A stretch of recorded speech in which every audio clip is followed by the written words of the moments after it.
အားလုံးပဲမင်္ဂလာပါရှင်ဒီနေ့မှာတော့ game bag G9 ရဲ့အသုံးပြုနည်းလေးကိုပြပြပေးသွားမှာဖြစ်ပါတယ်ပထမဦးဆုံးဖုန်းနဲ့ Bluetooth ကိုဖွင့်ပြီးတော့ game bag G9 နဲ့အရင်ဆုံးချိတ်ဆက်ပြီးပါ game mode နဲ့ music mode ပြောင်းခြင်းရင်ညာဘက်ကို3စက္ကန့်လောက်ဖိထားပေးပါ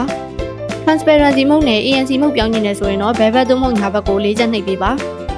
အတန်ကျဲခြင်းရင်ညာဘက်ကိုတစ်ချက်နှိပ်ပါအတန်တိုးခြင်းရင်တော့ဘယ်ဘက်ကိုတစ်ချက်နှိပ်ပေးပါတချင်းရက်ခြင်းရင်ဘယ်ဘက်သို့မဟုတ်ညာဘက်ကို2ချက်နှိပ်ပေးပါနောက်တဲ့တချင်းကိုကြော့ခြင်းနဲ့ဆိုရင်ညာဘက်ကို3ချက်နှိပ်ပါ